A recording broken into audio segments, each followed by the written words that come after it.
Hi guys, welcome back. My name is Lupe. Thanks for joining me on my YouTube channel. I really appreciate you guys being here. So, jumping right into this very short video, I want to talk to you today about stress management and what it is I do when there are very stressful and fearful situations. And you may or may not watch the news or know what's going on right now in the world, and it's an actual global situation. It's all around the world, and I don't necessarily watch the news, so that's tip number one on how to manage your fear and stress levels. Reduce or don't watch the news. So, if you are following me now for some time, I'm always giving tips on what to do for you that you may apply if it is in your practice or if it is something you wish to do.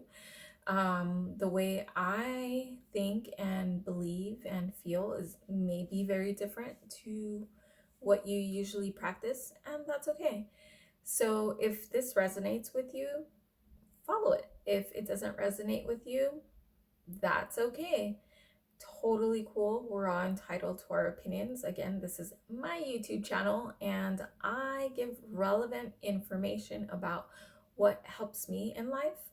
And I know since I am part of the collective consciousness, there are so many other people similar to me or a lot like me that may be needing the information that I'm sharing. And that's the whole purpose of me doing my entire YouTube channel, is to empower other people to take control and charge of their life, and for others to be aware that there are alternative ways to life than what they have been experiencing and the way they've been living. Because for so many years, I was not aware that I can choose what to think. I can, honest to God, say that I didn't know that I had a choice. I used to be very indecisive. I used to fall for everything. I wasn't too gullible, but in certain things in life, like in real life, like in adulting, in at work with adult relationships, I was very awkward and I didn't really know how to handle life in so many aspects. It's so crazy. Looking back, I'm like, who was that? Like, really? I'm like a totally different person. It's so crazy. But anyway, so that's the whole focus of my YouTube channel. Um, Sharing certain things like on my past videos about meditation, journaling, conscious breathing. Um, all of these things are so intertwined. It's so crazy. Even I want to make more videos about like conscious eating or eating cleaner, and everything that you put in your body through not just food, but the people you hang around, what you listen to on the radio, what media you are watching. And if you're intensely watching the news or negativity or watching violent movies and things like that, everything really affects your body, because your body is very receptive and it has like trillions of cells. And your body is very smart, and there's a divine intelligence within you that beats your heart, that flushes out your lymphatic system, and like just like all these things that you don't even have to think about. And like breathing, like, when's the last time that you had to command your body to breathe? Last time I checked, that's like an automatic thing that just happens. And when you exhale, you most likely are not even aware of your next inhale. So, this video, I want to make it more about fear, what to do to break your patterns of fear, and what I've done that you can apply to your life, and also having to do with stress management. So, I just moved into a new place not so long ago, about 2 weeks now, and 2 weeks today. And now I have a soaking tub. So that's one thing I've been using to de-stress and like manage my stress levels. It sounds super easy, but it's so funny that a lot of things that seem so easy, we just think that's too easy, it's not going to work. So we don't even try it. So my thing is, I challenge you to do the easy things or the things you already know that you should be doing. So do those things and then see how your stress actually is reduced and what patterns you're actually breaking.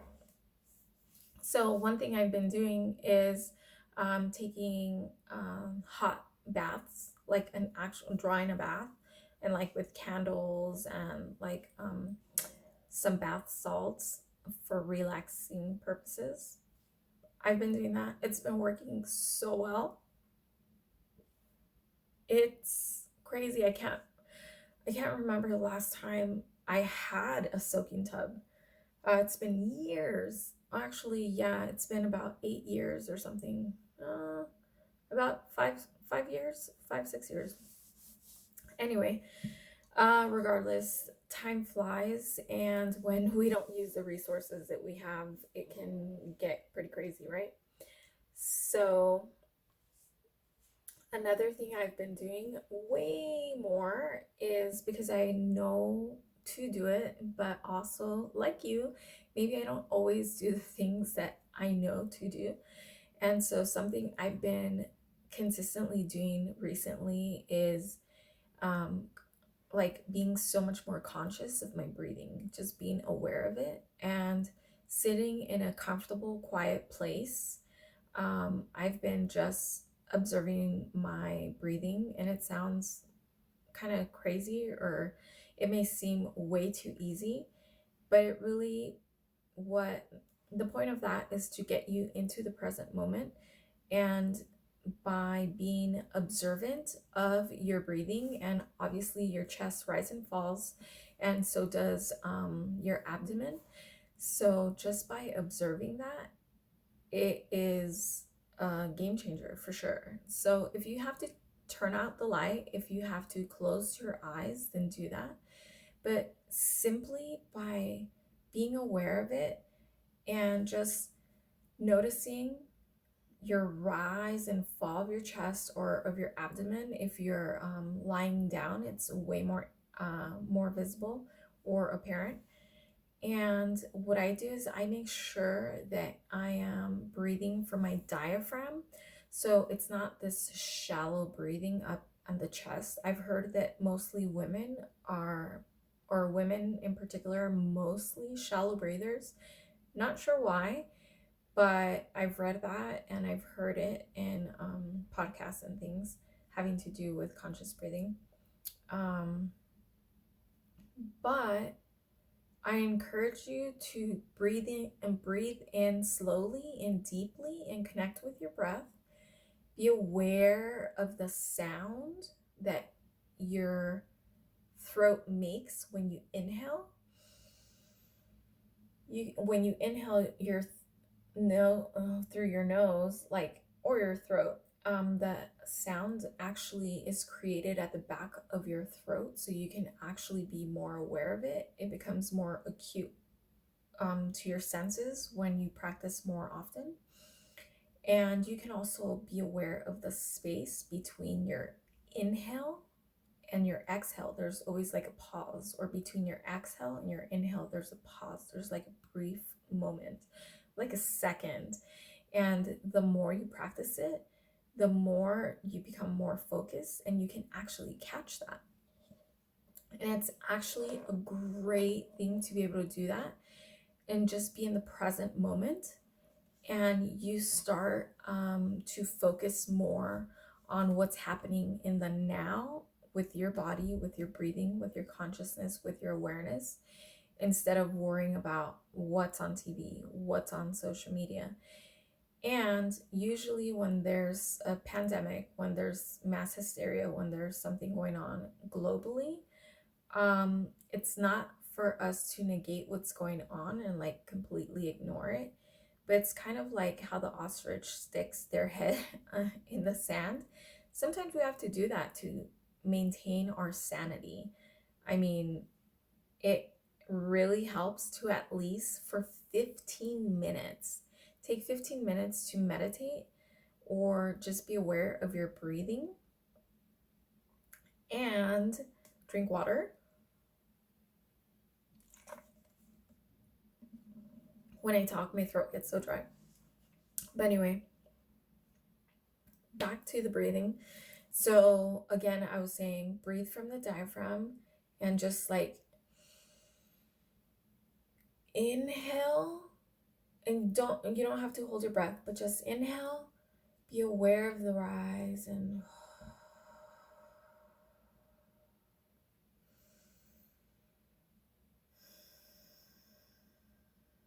you don't have to put your hand on your chest or anywhere else. It's just to be aware. But it does really help, because if you place your attention on your hands and you put your hand on your chest or on your belly or your diaphragm, wherever your hand goes, you tend to pay attention to it. So if that helps to keep your mind on your breathing, then by all means do it. Again, I'm going to suggest another way to reduce your stress and when fear arises is really important to journal it out, because usually we don't always have somebody to vent to, and that's okay. But usually we have a piece of paper and a pen or a pencil. And what I encourage you to do is to write out what's going on in your mind, like what's really on your mind that's weighing you down or is just feeling heavy emotionally. Write it out on a piece of paper, and then just like throw all the negative stuff that's going on or repetitive patterns that you notice in your mind. Write it out, and then I encourage you to tear that paper out of your notebook, or if it's a loose leaf paper, just crumble it up and throw it away in the trash. Don't put it in the recycle bin, because we don't want to recycle those thoughts. If you don't want to throw it away, you can also burn it. Another thing would be when I'm super stressed out and I'm fearful of certain things. I've mentioned it before, the 5-second rule. There's even a book, and that's by Mel Robbins. And she does the 5-second rule, and it has nothing to do with when you drop your food on the floor, but it has everything to do with NLP. And so it just interrupts your pattern of thinking. Say you're having some kind of very fearful experience, but it's in your mind, like it's something you keep replaying, or you're nervous about, or you're afraid of getting on an airplane. I used to be so scared of getting on planes, like, oh my God. My first plane ride, I was like 17, and I had to fly from LAX to Anchorage, Alaska by myself. And I was mortified. I was so scared.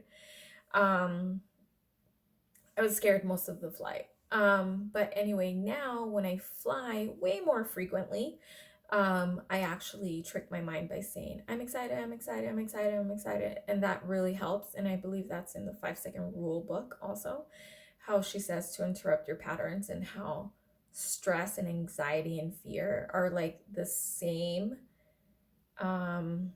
states in your body and your mind, in your brain. Actually, it has the same chemicals than being excited. So that's why instead of saying, oh shit, I'm like so afraid and I'm so nervous and oh my God, I can't believe I'm getting on a plane. Instead of say, I'm excited, I'm excited, I'm excited, I'm going on the plane.